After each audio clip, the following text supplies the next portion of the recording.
നാടകീയ രംഗങ്ങൾക്കൊടുവിൽ എടപ്പാടി പളനിസ്വാമി സർക്കാർ തമിഴ്നാട് നിയമസഭയിൽ ഭൂരിപക്ഷം തെളിയിച്ചു. 122 അംഗങ്ങളുടെ പിന്തുണ പളനിസ്വാമിക്ക് ലഭിച്ചപ്പോൾ പനീർസെൽവം ക്യാമ്പിലെ 11 എംഎൽഎമാർ വിശ്വാസപ്രമേയത്തെ എതിർത്ത് വോട്ട് ചെയ്തു. സംഘർഷത്തെ തുടർന്ന് സഭ 2 തവണ നിർത്തിവെക്കുകയും പിന്നീട് DMK അംഗങ്ങളെ സഭയിൽ നിന്ന് പുറത്താക്കുകയും ചെയ്തതിനു ശേഷമാണ് വിശ്വാസ വോട്ടെടുപ്പ് നടന്നത്. രാവിലെ 11 മണിക്ക് സഭ ചേർന്ന് മുഖ്യമന്ത്രി എടപ്പാടി പളനിസ്വാമി വിശ്വാസപ്രമേയം അവതരിപ്പിച്ച ഉടൻ തന്നെ രഹസ്യ ബാലറ്റിൽ വോട്ടെടുപ്പ് നടത്തണമെന്ന് പ്രതിപക്ഷ നേതാവ് MK സ്റ്റാലിനും O പനീർസെൽവവും ആവശ്യപ്പെട്ടു. കോൺഗ്രസും ഈ ആവശ്യത്തെ പിന്തുണച്ചു. എന്നാൽ ആവശ്യം തള്ളിയ സ്പീക്കർ P ധനപാലൻ ഓരോ അംഗങ്ങളോടും പരസ്യമായി അഭിപ്രായം ആരാഞ്ഞുകൊണ്ടുള്ള വോട്ടെടുപ്പ് പ്രക്രിയയിലേക്ക് കടന്നു. MLA-മാരെ 38 അംഗങ്ങൾ വീതമുള്ള 6 ബ്ലോക്കുകളായി തിരിച്ചാണ് വോട്ടെടുപ്പ് തുടങ്ങിയത്. ഇതോടെ നിയമസഭ പ്രക്ഷുബ്ധമായി. MLA-മാരെ ബന്ദികളാക്കി കൊണ്ടുവന്ന് നടത്തുന്ന വിശ്വാസ വോട്ടെടുപ്പ് ജനാധിപത്യ വിരുദ്ധമാണെന്നും വോട്ടെടുപ്പ് മാറ്റിവെക്കണമെന്നും MK സ്റ്റാലിനും O പനീർസെൽവവും ആവശ്യപ്പെട്ടു. ഈ ആവശ്യവും സ്പീക്കർ തള്ളിയതോടെ DMK അംഗങ്ങൾ നടുത്തളത്തിലിറങ്ങി. അതിനിടെ സഭയ്ക്ക് അകത്തു നടക്കുന്ന കാര്യങ്ങൾ പുറത്തറിയാതിരിക്കാൻ മീഡിയ റൂമിൽ ഉണ്ടായിരുന്ന സഭാ നടപടികളുടെ ശബ്ദ സംപ്രേഷണവും നിർത്തിവെച്ചു. DMK MLA-മാർ സ്പീക്കറുടെ കസേര കയ്യേറി. മൈക്രോഫോണും പേപ്പറുകളും വലിച്ചെറിഞ്ഞു. സ്പീക്കറെ കയ്യേറ്റം ചെയ്യാനും ശ്രമമുണ്ടായി. 1 മണിവരെ സഭ നിർത്തിവെക്കുന്നതായി പ്രഖ്യാപിച്ച് സ്പീക്കർ ഇറങ്ങിപ്പോയി. 1 മണിക്ക് സഭ പുനരാരംഭിച്ചപ്പോഴും സംഘർഷാവസ്ഥയ്ക്ക് അയവ് വന്നില്ല. DMK അംഗങ്ങൾ തന്നെ കയ്യേറ്റം ചെയ്യുകയും ഷർട്ട് വലിച്ചു കീറുകയും ചെയ്തതായി ആരോപിച്ച സ്പീക്കർ DMK MLA-മാരെ സഭയിൽ നിന്നും പുറത്താക്കാൻ വാച്ച് ആൻഡ് വാർഡിന് നിർദ്ദേശം നൽകി. 3 മണിക്ക് വീണ്ടും ചേരുമെന്നറിയിച്ച് സഭ നിർത്തിവെച്ചു. സഭ വിട്ട് പുറത്തു പോകാൻ തയ്യാറാകാതിരുന്ന പ്രതിപക്ഷ നേതാവ് MK സ്റ്റാലിൻ ഉൾപ്പെടെയുള്ള DMK MLA-മാരെ ബലപ്രയോഗത്തിലൂടെ വാച്ച് ആൻഡ് വാർഡ് പുറത്താക്കി. ഇതിൽ പ്രതിഷേധിച്ച് കോൺഗ്രസ് മുസ്ലിം ലീഗ് MLA-മാർ സഭ ബഹിഷ്കരിച്ചു. 3 മണിക്ക് സമ്മേളിച്ചപ്പോൾ സഭയിൽ ഉണ്ടായിരുന്നത് പനീർസെൽവം വിഭാഗം ഉൾപ്പെടെ AIDMK-യുടെ 133 MLA-മാർ മാത്രം. പ്രതിപക്ഷത്തിന്റെ അസാന്നിധ്യത്തിൽ നടന്ന വോട്ടെടുപ്പിൽ 122 അംഗങ്ങൾ വിശ്വാസപ്രമേയത്തെ അനുകൂലിച്ചും പനീർസെൽവം ക്യാമ്പിലെ 11 അംഗങ്ങൾ എതിർത്തും വോട്ട് ചെയ്തു.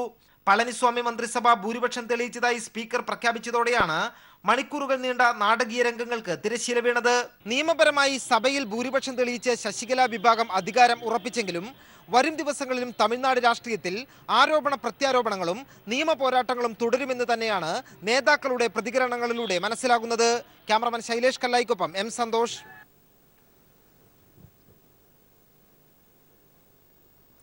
കൊച്ചിയിൽ കാറിൽ തട്ടിക്കൊണ്ടുപോയ നടിക്ക് നേരിടേണ്ടി വന്നത് ക്രൂരപീഡനങ്ങൾ. മുഖ്യപ്രതി സുനിലിനും മറ്റു പ്രതികൾക്കും വേണ്ടിയുള്ള അന്വേഷണം പോലീസ് ഊർജിതമാക്കി.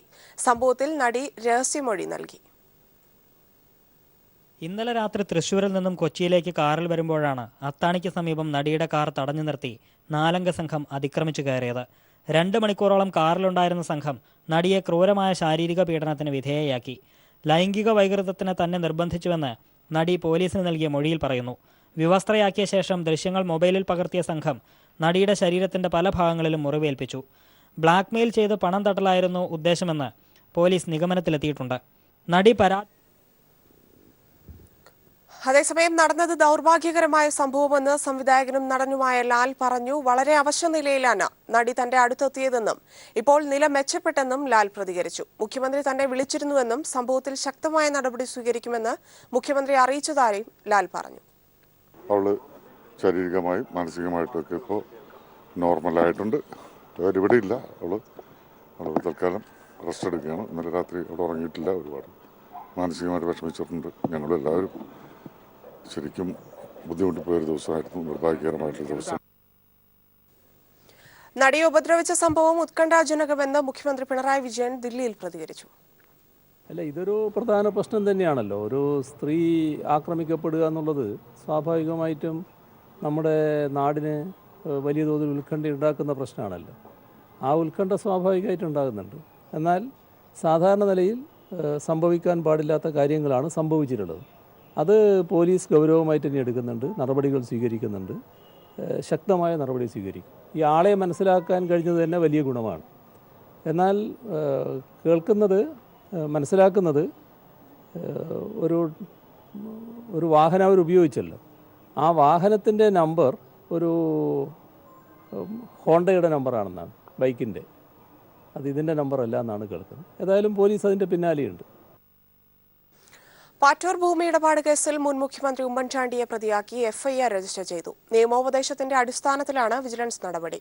ഉമ്മൻചാണ്ടിയെ കേസിൽ 4-ാം പ്രതിയും മുൻ ചീഫ് സെക്രട്ടറി കെ ഭരത്ഭൂഷണെ 3-ാം പ്രതിയുമാക്കിയാണ് എഫ്ഐആർ. 5 പേരടങ്ങുന്ന പ്രതിപട്ടിക ഉൾപ്പെടുന്ന എഫ്ഐആർ വിജിലൻസ് അന്വേഷണ സംഘം കോടതിയിൽ സമർപ്പിച്ചു. പാറ്റൂർ ഭൂമി ഇടപാടിൽ കയ്യേറ്റം സ്ഥിരീകരിച്ചിട്ടും കേസെടുക്കാത്തതിനെ തിരുവനന്തപുരം പ്രത്യേക വിജിലൻസ് കോടതി രൂക്ഷമായി വിമർശിച്ച പശ്ചാത്തലത്തിലാണ് വിജിലൻസിന്റെ നടപടി. മുൻ മുഖ്യമന്ത്രി ഉമ്മൻചാണ്ടി, മുൻ ചീഫ് സെക്രട്ടറി കെ ഭരത്ഭൂഷൺ എന്നിവരെ പ്രതികളാക്കിയാണ് കേസിൽ വിജിലൻസ് അന്വേഷണ സംഘം എഫ്ഐആർ രജിസ്റ്റർ ചെയ്തത്. ഉമ്മൻചാണ്ടി 4-ഉം ഭരത്ഭൂഷൺ 3-ാം പ്രതിയുമാണ്. അഴിമതി നിരോധന നിയമത്തിലെ 13(1)(d), 13(2), IPC 120B എന്നീ വകുപ്പുകൾ ചുമത്തിയാണ് ഉമ്മൻചാണ്ടിയെ പ്രതിയാക്കിയത്. വാട്ടർ അതോറിറ്റി ജീവനക്കാരായ സോമശേഖരൻ 1-ാം പ്രതിയും മധു 2-ാം പ്രതിയും ആർടെക് MD അശോക് കുമാറിനെ കേസിൽ 5-ാം പ്രതിയുമാക്കിയാണ് കേസ്. വിജിലൻസ് സംഘം എഫ്ഐആർ കോടതിയിൽ സമർപ്പിച്ചു. ലോകായുക്തയിൽ പരിഗണനയിലുള്ള കേസായാലും വിജിലൻസിന് എഫ്ഐആർ രജിസ്റ്റർ ചെയ്യുന്നതിൽ തടസ്സമില്ലെന്ന് നിയമോപദേശം ലഭിച്ച സാഹചര്യത്തിലാണ് വിജിലൻസ് കേസെടുത്തത്. കേസ് രജിസ്റ്റർ ചെയ്യാനാകില്ലെന്ന അന്വേഷണ ഉദ്യോഗസ്ഥന്റെ വാദങ്ങൾ തള്ളിയാണ് നിയമോപദേശം. പാറ്റൂരിലെ സർക്കാർ ഭൂമി സ്വകാര്യ കമ്പനിക്ക് ഫ്ളാറ്റ് നിർമ്മാണത്തിന് ചട്ടങ്ങൾ ലംഘിച്ച് കൈമാറിയെന്നാണ് ആരോപണം. ഭരണപരിഷ്കാര കമ്മീഷൻ അധ്യക്ഷൻ VS അച്യുതാനന്ദൻ നൽകിയ പരാതിയിൽ കേസെടുത്ത് ഈ മാസം 21-ന് റിപ്പോർട്ട് സമർപ്പിക്കാൻ നേരത്തെ കോടതി നിർദ്ദേശിച്ചിരുന്നു. ഈ സാഹചര്യത്തിലാണ് വിജിലൻസ് നിയമോപദേശം തേടിയത്. കേസ് രജിസ്റ്റർ ചെയ്യുന്നതിൽ നിയമതടസ്സമില്ലെന്നാണ് നിയമോപദേശകർ കൂട്ടായി തീരുമാനിച്ച് ഡയറക്ടർക്ക് റിപ്പോർട്ട് നൽകിയത്. അഡ്വക്കേറ്റ് ജനറലും ഇതേ നിയമോപദേശം നൽകി. ഇതിന്റെ അടിസ്ഥാനത്തിലാണ് കേസ് രജിസ്റ്റർ ചെയ്തത്. 23-ന് തന്നെ റിപ്പോർട്ട് നൽകാനാണ് വിജിലൻസിന്റെ തീരുമാനം. News bureau, Thiruvananthapuram. Kerala administrative service നടപ്പാക്കുന്നത് ഭരണപരിഷ്കാര കമ്മീഷന്റെ പരിഗണനാ വിഷയമല്ലെന്ന് ചെയർമാൻ VS അച്യുതാനന്ദൻ. കമ്മീഷന്റെ പ്രഥമ റിപ്പോർട്ട് ഉടൻ സർക്കാരിന് സമർപ്പിക്കുമെന്നും VS അറിയിച്ചു.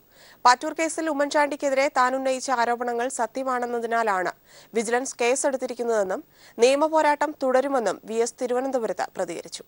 സത്യസന്ധമായിട്ടുള്ള കാര്യങ്ങളാണ് പുറത്തു പറഞ്ഞിട്ടുള്ളത്. അത് ഇവർ പിന്നെ പഠിച്ചു വരുമ്പം ശരിയാണെന്ന് തോന്നുമ്പോൾ അവർ അഡ്മിറ്റ് ചെയ്യാണ്. മറ്റ് കേസുകളിലും ഇതുപോലെ തന്നെ പുരോഗതി നമുക്ക് എടുത്തു പറയാവുന്ന വിധത്തിലുള്ളത് പത്രങ്ങളിൽ നിന്ന് തന്നെ വരും. വാർത്തയിലേക്ക്. കൊച്ചിയിൽ കാറിൽ തട്ടിക്കൊണ്ടുപോകപ്പെട്ട നടിക്ക് നേരിടേണ്ടി വന്ന ക്രൂരപീഡനങ്ങളെക്കുറിച്ച് പോലീസിന് പരാതി നൽകിയെന്നറിയുന്നു. മുഖ്യപ്രതി സുനിലിനും മറ്റു പ്രതികൾക്കും വേണ്ടിയുള്ള അന്വേഷണം പോലീസ് ഊർജിതമാക്കി. സംഭവത്തിൽ നടി രഹസ്യമൊഴി നൽകിയിട്ടുണ്ട്. വിശദാംശങ്ങളുമായി സമീർ വഴങ്ങോട് ടെലിഫോണിൽ ചേരുന്നു. സമീർ, കേസിന്റെ അന്വേഷണം ഏതു രീതിയിലാണ് പുരോഗമിക്കുന്നത്? വിശദാംശങ്ങൾ. കഴിഞ്ഞ ദിവസമാണ് തൃശ്ശൂരിൽ നിന്നും ഷൂട്ട് കഴിഞ്ഞ് രാത്രി കൊച്ചിയിലേക്ക് മടങ്ങുന്ന വഴി യുവ നടിയെ തട്ടിക്കൊണ്ടുപോകാൻ ശ്രമിച്ചതും അവരെ ക്രൂരമായി മർദ്ദിക്കുകയും ചെയ്തത്. ഈ സംഭവവുമായി ബന്ധപ്പെട്ട് 7 പ്രതികൾ ഉണ്ട് എന്നാണ് പോലീസ് നൽകുന്ന വിവരം. ഇതിൽ ഈ നടിയെ സഞ്ചരിച്ചിരുന്ന വാഹനം ഓടിച്ചിരുന്ന ഡ്രൈവർ മാർട്ടിനെയാണ് പോലീസ് അറസ്റ്റ് ചെയ്തിരിക്കുന്നത്. ഈ മാർട്ടിനുമായി സുനിൽ എന്ന ഗുണ്ടാ തലവൻ കൂടിയായിട്ടുള്ള വ്യക്തിക്ക് ബന്ധമുണ്ട് എന്നത് ഈ പോലീസ് ഈ മാർട്ടിന്റെ ഫോൺ രേഖകൾ പരിശോധിക്കുന്നത് വ്യക്തമായിട്ടുണ്ട്. ഈ ഒരു പശ്ചാത്തലത്തിലാണ് ഇതൊരു കൊട്ടേഷൻ സംഘത്തിന്റെ ഇടപെടലാണ് ഈ സംഭവത്തിന് പിന്നിൽ എന്നുള്ള ഒരു അനുമാനത്തിലേക്ക് പോലീസ് എത്തുന്നതും. ഇതേ തുടർന്നുള്ള അന്വേഷണത്തിലാണ് ഇപ്പോൾ കൂടുതൽ പ്രതികളെ 5 പ്രതികളെ പോലീസ് കസ്റ്റഡിയിൽ എടുത്തിട്ടുണ്ട്. ഇവരെ പോലീസ് ചോദ്യം ചെയ്തു വരുന്നു. ഇതിൽ 3 പേരെയും ഇവർ തിരിച്ചറിഞ്ഞിട്ടുണ്ട് എന്നുള്ള കാര്യവും പോലീസ് വ്യക്തമാക്കുന്നുണ്ട്. മറ്റൊരു പ്രധാനപ്പെട്ട കാര്യം, ഈ നടിക്കെതിരെ ഉണ്ടായിട്ടുള്ള ഈ ക്രൂരകൃത്യം അന്വേഷിക്കുന്നതിന് വേണ്ടിയുള്ള പ്രത്യേക സംഘത്തെ സർക്കാർ നിയോഗിച്ചിരിക്കുന്നു. ക്രൈംബ്രാഞ്ച് IG ദിനേന്ദ്ര കശ്യപിനാണ് അന്വേഷണ ചുമതല. കൊച്ചി റേഞ്ച് IG, അതോടൊപ്പം തന്നെ Kochi DCP, Aluva rural SP എന്നിവരടങ്ങുന്ന 6-അംഗ സംഘമാണ് ഈ സംഭവം അന്വേഷിക്കുന്നതിനുള്ള പ്രത്യേക സംഘത്തിൽ ഉള്ളത്. വിശദമായി ഈ ഇപ്പോൾ കസ്റ്റഡിയെടുത്ത പ്രതികളെ ഇപ്പോൾ നെടുമ്പാശ്ശേരി പോലീസും അതോടൊപ്പം തന്നെ പ്രത്യേകമായിട്ടുള്ള സംഘവും ചോദ്യം ചെയ്തു വരുന്നുണ്ട്. ഇപ്പോൾ നെടുമ്പാശ്ശേരി പോലീസാണ് ഈ സംഭവവുമായി ബന്ധപ്പെട്ട് കേസെടുത്തിട്ടുള്ളത്. വിശദമായി ഈ കസ്റ്റഡിയിൽ നേരത്തെ അറസ്റ്റ് ചെയ്തിട്ടുള്ള മാർട്ടിനെയും അതോടൊപ്പം തന്നെ ഇപ്പോൾ കസ്റ്റഡിയെടുത്ത പ്രതികളെയും പോലീസ് ചോദ്യം ചെയ്തു വരികയാണ്. ഇതിൽ മുഖ്യപ്രതി സുനിൽ എന്ന ഈ നടിയുടെ മുൻ ഡ്രൈവറാണ്. ഈ പ്രതിയിലേക്ക് അന്വേഷണം എത്തിയിരിക്കുന്നു. ഈ പ്രതി വൈകാതെ തന്നെ പിടിയിലാകും എന്നുള്ള കാര്യവും കൂടി പോലീസ് വ്യക്തമാക്കുന്നുണ്ട്. മറ്റൊരു പ്രധാനപ്പെട്ട കാര്യം, പ്രതിയുടെ രഹസ്യമൊഴി കോടതി രേഖപ്പെടുത്തിയിരിക്കുന്നു. നേരത്തെ പോലീസിനോട് പറഞ്ഞത് തന്നെ ക്രൂരമായി മർദ്ദിച്ചു, അതോടൊപ്പം തന്നെ ലൈംഗിക വൈകൃതത്തിനെ പ്രേരിപ്പിച്ചു തുടങ്ങിയിട്ടുള്ള കാര്യങ്ങളായിരുന്നു പോലീസിന് ഈ നടി നൽകിയിരുന്ന മൊഴി. ഈ സംഭവങ്ങളെല്ലാം തന്നെ Kalamassery judicial first class magistrate കോടതിയിൽ നൽകിയ രഹസ്യമൊഴിയിലും ഉണ്ടാകുമെന്ന് തന്നെയാണ് പ്രതീക്ഷിക്കുന്നത്. പ്രത്യേകിച്ചും ഈ സംഭവത്തിന്റെ ഗൗരവം മനസ്സിലാക്കിക്കൊണ്ട് തന്നെ വൈകിട്ട് 6:30 കൂടെയാണ് കോടതിയുടെ സമയം കഴിഞ്ഞ ഒരു പശ്ചാത്തലത്തിൽ കൂടിയായിരുന്നു മജിസ്ട്രേറ്റിന്റെ മുന്നിലെത്തിക്കൊണ്ട് ഈ ഒരു രഹസ്യമൊഴി നൽകിയതും. അതോടൊപ്പം മറ്റൊരു പ്രധാനപ്പെട്ട കാര്യം, ഈ കേസുമായി ബന്ധപ്പെട്ട് ഈ പ്രതികൾ സഞ്ചരിച്ചിരുന്ന വാഹനം പോലീസ് കസ്റ്റഡിയിലെടുത്തിട്ടുണ്ട്. വിശദമായിട്ടുള്ള അന്വേഷണം ഇതുമായി ബന്ധപ്പെട്ട് നടന്നു വരുന്നു. അക്രമത്തിന് ഇരയായ ഈ താരം സംവിധായകൻ ലാലിന്റെ വീട്ടിലായിരുന്നു ഇന്നലെ രാത്രിയോടുകൂടി എത്തിയതും അവിടെയായിരുന്നു അഭയം തേടിയതും. ഏതായാലും അവരിപ്പോൾ അവരുടെ ആരോഗ്യ നില തൃപ്തികരമാണ് എന്ന് തന്നെയാണ് നമുക്ക് അറിയാൻ കഴിയുന്നത്. മറ്റൊരു പ്രധാനപ്പെട്ട കാര്യം, ഈ നടിയെ ആക്രമിക്കുകയും അതോടൊപ്പം തന്നെ അവരുടെ ദൃശ്യങ്ങൾ പകർത്തുകയും ഈ സംഘം ചെയ്തിട്ടുണ്ട്. ഇത്തരത്തിലുള്ള നടപടി ഈ സംഘത്തിന്റെ ഭാഗത്തുനിന്ന് ഉണ്ടായത് അവരെ ഈ നടിയെ ബ്ലാക്ക്മെയിൽ ചെയ്ത് പണം തട്ടുന്നതിന് വേണ്ടിയിട്ടാണ് ഇത്തരത്തിലുള്ള ഒരു നടപടി ഇവരുടെ ഭാഗത്തുനിന്ന് ഉണ്ടായത് എന്നതാണ് പോലീസിന്റെ നിഗമനം. എന്തായാലും ഈ കേസുമായി ബന്ധപ്പെട്ട് അന്വേഷണം നല്ല രീതിയിൽ തന്നെയാണ് പുരോഗമിക്കുന്നത്. പ്രത്യേകിച്ചും പുതിയ ഒരു അന്വേഷണ സംഘം കൂടി വരുന്ന സാഹചര്യത്തിൽ അതിവേഗം തന്നെ ഈ പ്രതികൾ ഇനി പിടിയിലാകാനുള്ള 7 പ്രതികളിൽ ഇനി പിടിയിലാകാനുള്ളവർ കൂടി വളരെ വേഗം തന്നെ പിടിയിലാകും എന്ന് തന്നെയാണ് പ്രതീക്ഷിക്കുന്നത്. എന്തായാലും അന്വേഷണത്തിൽ വലിയ പുരോഗതിയുണ്ട് എന്നും വൈകാതെ തന്നെ ശേഷിക്കുന്നവർ കൂടി പിടിയിലാകും എന്നുള്ള കാര്യവും അന്വേഷണ സംഘം വ്യക്തമാക്കുന്നുണ്ട്. ധന്യവാദം. സമീർ വഴങ്ങോടാണ് വിശദാംശങ്ങൾ നൽകിയത്. മാർത്തോമാസഭ വലിയ മെത്രാപ്പോലീത്ത ഫിലിപ്പോസ് മാർ ക്രിസ്റ്റോഫത്തിന്റെ 100ാം പിറന്നാൾ ആഘോഷം നടന്നു. കൺവെൻഷൻ നഗറിൽ 10,000-കണക്കിന് വിശ്വാസികളോടൊപ്പമായിരുന്നു ആഘോഷം. തന്റെ പ്രിയപ്പെട്ട കുട്ടികൾക്ക് കേക്ക് മുറിച്ചു നൽകിയാണ് തിരുമേനി തന്റെ 100ാം പിറന്നാൾ അവിസ്മരണീയമാക്കിയത്. ബിഷപ്പുമാരുടെയും തിരുമേനിമാരുടെയും ആശംസാ പ്രസംഗത്തോടെയും പ്രാർത്ഥനയോടെയുമായിരുന്നു ഫിലിപ്പോസ് മാർ ക്രിസോസ്റ്റം വലിയ മെത്രാപ്പൊലീത്തയുടെ 100ാം പിറന്നാൾ ആഘോഷത്തിന് തുടക്കമായത്. ക്രിസോസ്റ്റം തിരുമേനിയുടെ നന്മയും അദ്ദേഹത്തോടൊപ്പം ഉണ്ടായിരുന്ന നിമിഷങ്ങളെപ്പറ്റിയുമൊക്കെ ബിഷപ്പുമാർ പങ്കുവച്ചു.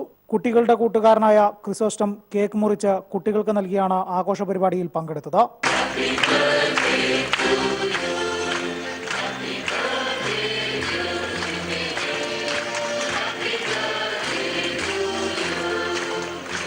ചെറുപ്പകാലത്ത് മരാമൺ കൺവെൻഷൻ കാണാൻ വന്നപ്പോഴുണ്ടായ അനുഭവങ്ങളും കുസൃതിയുമെല്ലാം തന്റെ സ്വതസിദ്ധമായ നർമ്മം കലർന്ന ശൈലിയിൽ തന്നെ ക്രിസോസ്റ്റം തിരുമേനി വിശദമാക്കി.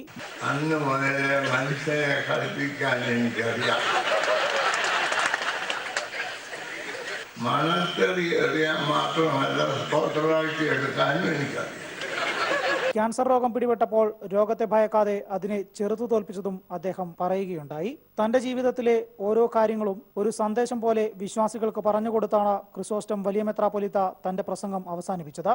നിരവധി വിശിഷ്ട വ്യക്തികൾ പരിപാടിയിൽ സംബന്ധിച്ചിരുന്നു. മാരാമണിൽ നിന്നും ബിജേഷ് നടുവിൽ. വാർത്തയിലേക്ക്. ലോകോത്തര ബ്രാൻഡുകളുടെ ഇൻവെർട്ടർ എസികൾക്കായുള്ള പ്രത്യേക കൗണ്ടർ കോഴിക്കോട് ഇഹം ഡിജിറ്റലിൽ പ്രവർത്തനം ആരംഭിച്ചു. Malabar group chairman MP Ahmed counter ഉദ്ഘാടനം ചെയ്തു. സാധാരണ എസികളേക്കാൾ 50% വൈദ്യുതി ഉപഭോഗത്തിൽ കുറവുണ്ടാകുമെന്നതാണ് ഇൻവെർട്ടർ എസിയുടെ പ്രത്യേകത. 10 വർഷ കംപ്രസർ വാറണ്ടിയും 5 വർഷ കണ്ടൻസർ വാറണ്ടിയും നൽകുന്നതോടൊപ്പം എസി വാങ്ങിക്കുന്നതിന് EMI സൗകര്യവും ഇഹം ഡിജിറ്റൽ ഉപഭോക്താക്കൾക്കായി ഒരുക്കിയിട്ടുണ്ട്. ഇന്ന് പുലർച്ചെ കാസർഗോഡ് വാഹനാപകടത്തിൽ മരിച്ച SFI ജില്ലാ സെക്രട്ടേറിയറ്റ് അംഗം അഹമ്മദ് അഫ്സലിന് നാടിന്റെ അന്ത്യാഞ്ജലി. കണ്ണൂർ സർവകലാശാല കലോത്സവം നടക്കുന്ന കാസർഗോഡ് LBS എഞ്ചിനീയറിംഗ് കോളേജിലേക്ക് പോകുമ്പോൾ അഫ്സലും 2 വിദ്യാർത്ഥികളും സഞ്ചരിച്ചിരുന്ന കാറും ലോറിയും ദേശീയപാതയിൽ കൂട്ടിയിടിച്ചാണ് അപകടമുണ്ടായത്. അക്കോമഡേഷൻ കമ്മിറ്റി കൺവീനർ കൂടിയായിരുന്ന അഫ്സലിന്റെ ആകസ്മിക മരണത്തെ തുടർന്ന് കണ്ണൂർ സർവകലാശാല കലോത്സവം നിർത്തിവെച്ചു. CPIM കാസർഗോഡ് ജില്ലാ കമ്മിറ്റി ഓഫീസിലും ചെന്നിക്കര MGK വായനശാലയിലും പൊതുദർശനത്തിന് വെച്ചപ്പോൾ വൻ ജനാവലിയാണ് അഫ്സലിന് അന്ത്യാഞ്ജലി അർപ്പിച്ചത്. മൃതദേഹം നുള്ളിപ്പാടി ജുമാ മസ്ജിദ് ഖബർസ്ഥാനിൽ സംസ്കരിച്ചു. ജിഷ്ണു പ്രണോയിയുടെ വായിലും ഹോസ്റ്റലിലെ ശുചിമുറിയിലും രക്തം കണ്ടിരുന്നതായി സഹപാഠിയുടെ വെളിപ്പെടുത്തൽ. സഹപാഠി ഇക്കാര്യം സ്ഥിരീകരിക്കുന്ന ശബ്ദരേഖ ജിഷ്ണുവിന്റെ ബന്ധുക്കൾ പുറത്തുവിട്ടു. ഇക്കാര്യത്തെക്കുറിച്ച് അന്വേഷിച്ചപ്പോൾ പഴയന്നൂർ പോലീസ് ഇത് നിഷേധിക്കുന്ന ശബ്ദരേഖയും പുറത്തുവന്നു. ജിഷ്ണു പ്രണോയിയുടെ മൃതദേഹത്തിൽ പോസ്റ്റ്മോർട്ടത്തിന് മുമ്പ് രക്തക്കറകൾ ഉണ്ടായിരുന്നുവെന്ന വാർത്ത പീപ്പിൾ TV ദൃശ്യങ്ങൾ സഹിതം റിപ്പോർട്ട് ചെയ്തിരുന്നു. ജിഷ്ണുവിന്റെ മുഖത്തും മൂക്കിലും മരണത്തിന് മുമ്പ് മുറിവുകൾ ഏറ്റതായി പോസ്റ്റ്മോർട്ടം റിപ്പോർട്ടിലും വ്യക്തമായി. ഇക്കാര്യം സ്ഥിരീകരിക്കുന്ന നിർണായക വെളിപ്പെടുത്തലാണ് ഇപ്പോൾ പുറത്തുവരുന്നത്. ജനുവരി 6 വൈകിട്ട് ഹോസ്റ്റൽ മുറിയിൽ നിന്ന് ജിഷ്ണുവിനെ പുറത്തെത്തിച്ചപ്പോൾ വായിൽ രക്തം കണ്ടെത്തിയിരുന്നു എന്നാണ് സഹപാഠിയുടെ വെളിപ്പെടുത്തൽ. ജിഷ്ണുവിന്റെ റൂമിലെ ശുചിമുറിയുടെ ഭിത്തിയിലും രക്തമുണ്ടായിരുന്നതായി ശബ്ദരേഖയിൽ പറയുന്നു. ഇല്ല, അവന്റെ കഴുത്ത് മുറിച്ചപ്പോൾ അതിൻ്റെ ഉള്ളിൽ ബ്ലഡിന്റെ പാടുണ്ട്. അവിടെ ചോദിക്കുമ്പോൾ അവർ പറയണം അങ്ങനെ ഒരു സംഭവമില്ല, ബ്ലഡ് അത് പഴയ എന്തോ ഭിത്തിയിലെന്തോ കറയായതാണെന്നാണ് പറയണത്. അല്ലല്ല, അവന്റെ വായന്ന് ബ്ലഡ് വന്ന് ഞാൻ കണ്ടാണ്. പിന്നെ ആ ചുമരിലും അവങ്ങനെ ചേർന്ന് കിടക്കുന്നു. ചുമരിലുണ്ട്. ചുമരിൽ എന്തുണ്ട്? ബ്ലഡ് സ്റ്റെയിൻ ഉണ്ടോ? മറ്റേ ബ്ലഡില്ല. ഇപ്പോഴും ഉണ്ടോ അത്? ഇപ്പോഴുണ്ടോന്ന് പോയത്. അതെങ്ങനത്തെ ഭിത്തിയാണ്? ടൈലാണോ?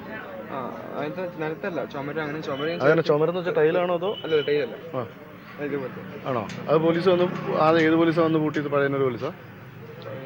അറിയില്ല. ക്രൈംബ്രാഞ്ച്. അല്ല, അതല്ല ആദ്യം വന്നാരാ?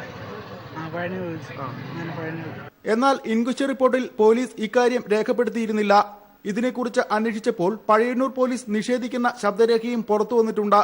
ആദ്യഘട്ടത്തിൽ പഴയന്നൂർ പോലീസ് കേസ് അട്ടിമറിക്കാൻ ശ്രമിച്ചതായി ജിഷ്ണുവിന്റെ ബന്ധുക്കൾ ആരോപിച്ചിരുന്നു. ഇക്കാര്യം സ്ഥിരീകരിക്കുന്ന തെളിവുകളാണ് ഇപ്പോൾ പുറത്തുവരുന്നത്. News bureau, Thrissur.